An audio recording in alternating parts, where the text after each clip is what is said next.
Shalom, selamat malam Bapak, Ibu, Saudara-saudari yang terkasih dalam Tuhan. Puji Tuhan, malam ini kita boleh bertemu kembali dalam ibadah doa multiplikasi. Sebelum kita bersama-sama merenungkan firman Tuhan, kita akan berdoa terlebih dahulu. Mari kita berdoa. Terima kasih Tuhan, kami mengucap syukur buat kesempatan malam hari ini. Kami boleh bersama-sama memuji dan menyembah Tuhan. Sebentar kami mau mendengarkan firman Tuhan, urapi setiap kami sehingga kami bisa menangkap kehendak Tuhan melalui firman Tuhan yang disampaikan. Dan terlebih dari itu, firman-Mu boleh menjadi rema buat setiap kami. Terima kasih Tuhan, kami menyerahkan waktu ini ke dalam tangan-Mu. Di dalam nama Tuhan Yesus, kami berdoa dan mengucap syukur. Haleluya, amin.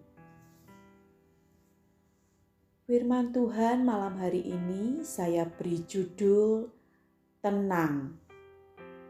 Sebelumnya kita mau baca terlebih dahulu di dalam 1 Petrus 4 ayat yang ke-7. Kesudahan segala sesuatu sudah dekat. Karena itu kuasailah dirimu dan jadilah tenang supaya kamu dapat berdoa. Apa itu tenang? Dalam KBBI atau Kamus Besar Bahasa Indonesia, kata tenang mempunyai beberapa arti. Tenang itu berarti kelihatan diam, tidak bergerak, atau tidak berombak. Itu biasanya menggambarkan air atau laut. Tenang mempunyai arti diam tidak berubah-ubah atau diam tidak bergerak-gerak. Tenang juga mempunyai arti tidak gelisah, tidak rusuh, tidak kacau, tidak ribut, aman, dan tentram. Ini biasanya menggambarkan perasaan atau situasi hati. Juga bisa menggambarkan suatu keadaan. Jadi bisa disimpulkan, tenang merupakan sikap hati atau tindakan kita dalam menghadapi suatu keadaan atau masalah. Kalau kita melihat situasi dunia saat ini yang mulai menunjukkan tanda-tanda akhir zaman. Seperti tadi di dalam 1 Petrus 4 ayat yang ke-7 di kalimat awal dikatakan kesudahan segala sesuatu sudah dekat. Ini menunjukkan bahwa kita saat ini hidup di akhir zaman. Kalau kita melihat di dunia ini banyak terjadi peperangan, bencana alam, sakit penyakit. Bahkan beberapa tahun terakhir dunia diguncangkan dengan yang namanya virus corona. Ini membuat manusia, tidak terkecuali kita anak-anak Tuhan, mulai dihinggapi rasa tidak tenang. Kapan kita harus tenang? Di dalam Markus 4 ayat yang ke-35 sampai 41, kita akan baca bersama-sama. Judul perikopnya yaitu angin ribut diredakan. Pada hari itu, waktu hari sudah petang, Yesus berkata kepada mereka, "Marilah kita bertolak ke seberang." Mereka meninggalkan orang banyak itu bertolak dan membawa Yesus beserta dengan mereka dalam perahu di mana Yesus telah duduk dan perahu-perahu lain juga menyertai Dia. Lalu mengamulah taufan yang sangat dahsyat dan ombak menyembur masuk ke dalam perahu sehingga perahu itu mulai penuh dengan air. Pada waktu itu Yesus sedang tidur di buritan di sebuah tilam. Maka murid-muridnya membangunkan dia dan berkata kepadanya, "Guru, engkau tidak peduli kalau kita binasa?" Ia pun bangun, menghardik angin itu dan berkata kepada danau itu, "Diam, tenanglah." Lalu angin itu reda dan danau itu menjadi teduh sekali. Lalu ia berkata kepada mereka, "Mengapa kamu begitu takut?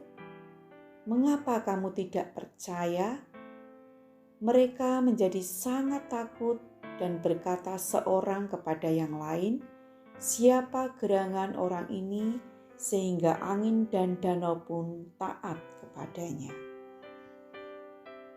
Dari cerita ini, pada waktu Yesus dan murid-muridnya akan menyeberangi danau dengan naik perahu, di situ di ayat yang ke-37 dikatakan, mengamuklah taufan yang sangat dahsyat. Tapi apa yang dilakukan Yesus? Di ayat yang ke-38 katakan Yesus tidur.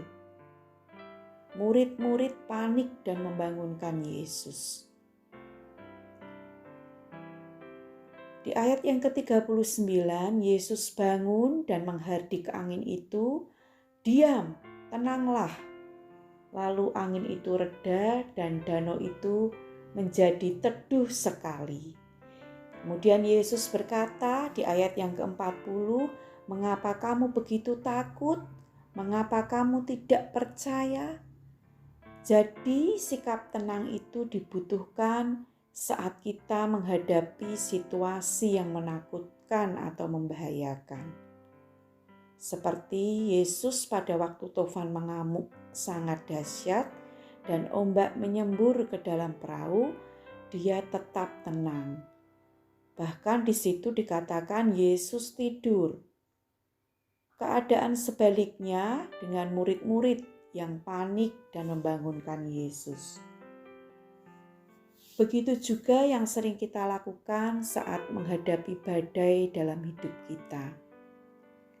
Kita seringkali panik dan tidak percaya pada Tuhan. Saat kita mengalami pencobaan, sakit, kekurangan, tertekan, atau masalah apapun dalam hidup kita mulai meragukan Tuhan. Kalau keadaan kita baik-baik saja, kita tidak memerlukan apa itu yang dinamakan tenang. Jadi, tenang itu dibutuhkan saat kita menghadapi taufan atau badai, yaitu masalah ataupun pencobaan dalam hidup kita. Bagaimana kita bisa tenang? Di dalam 1 Petrus 4 ayat yang ke-7 tadi, kesudahan segala sesuatu sudah dekat. Karena itu, kuasailah dirimu. Penguasaan diri itu sangat dibutuhkan saat kita mengalami masalah dalam hidup kita.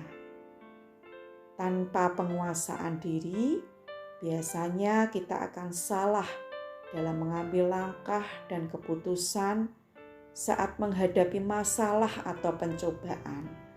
Menguasai diri dalam hal apa?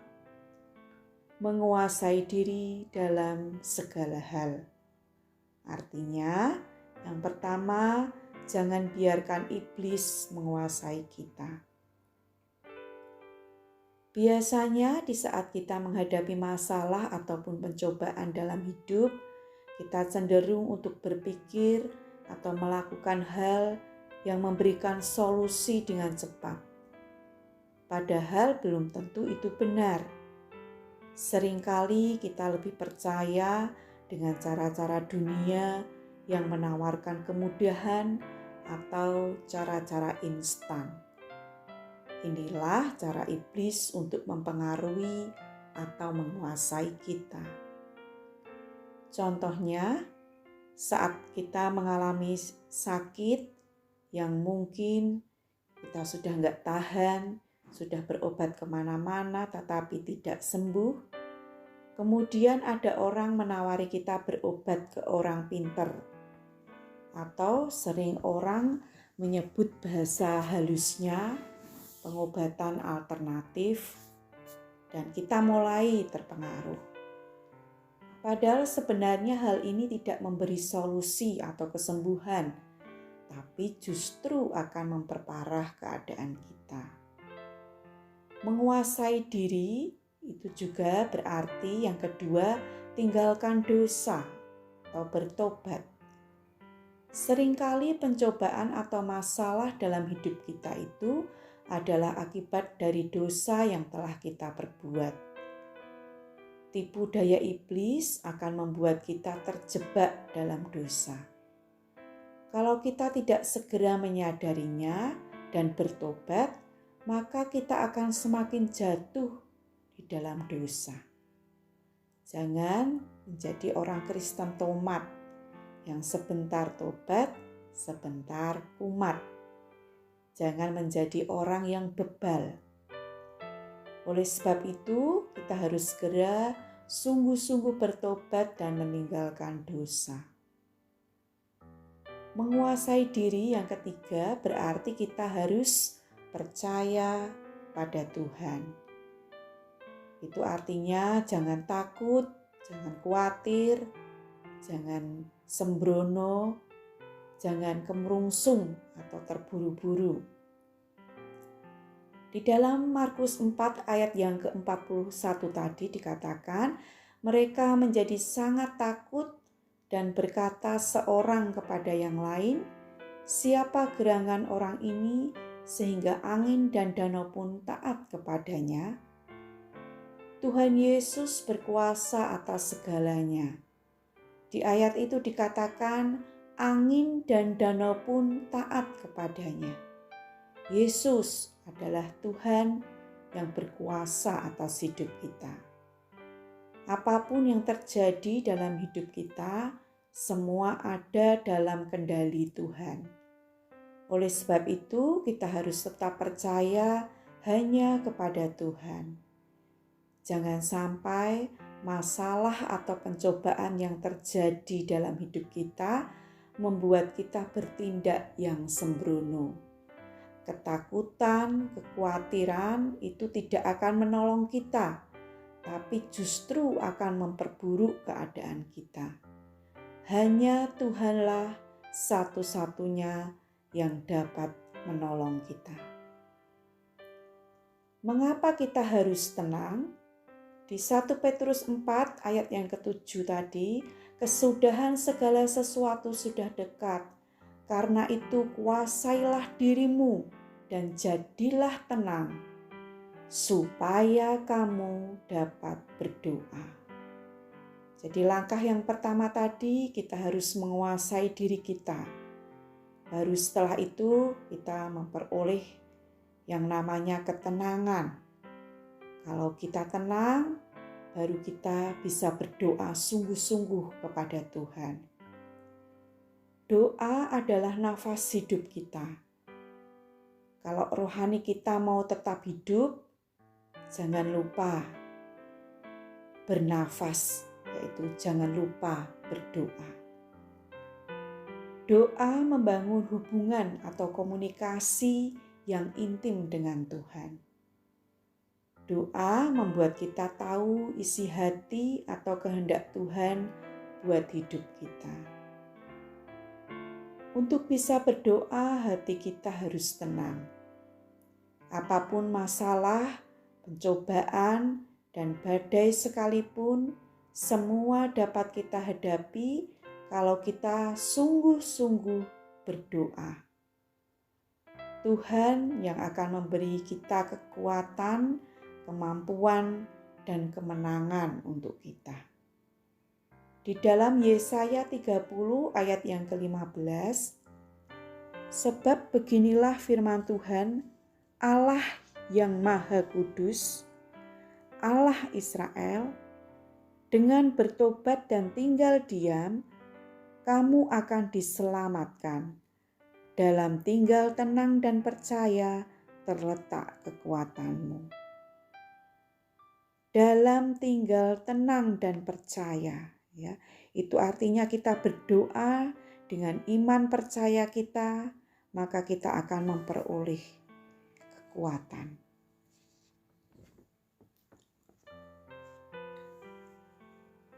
Jadi kesimpulannya, dalam menghadapi badai atau masalah atau persoalan, pencobaan, kita harus mempunyai sikap hati tenang. Ketenangan dapat kita peroleh kalau kita bisa menguasai diri kita. Itu artinya jangan biarkan iblis menguasai kita. Kita harus meninggalkan dosa atau bertobat. Dan kita harus percaya hanya kepada Tuhan. Kalau kita tenang, kita bisa berdoa. Dengan berdoa dan percaya pada Tuhan, kita memperoleh kekuatan, kemampuan, dan kemenangan untuk menghadapi apapun badai dan masalah dalam hidup kita. Demikian renungan firman Tuhan malam hari ini. Kiranya kita semua bisa mengerti dan menghidupi firman Tuhan. Hidup kita diubahkan dan kita boleh menjadi dampak dan menjadi berkat buat orang-orang di sekeliling kita. Terima kasih. Selamat malam. Tuhan Yesus memberkati kita semua.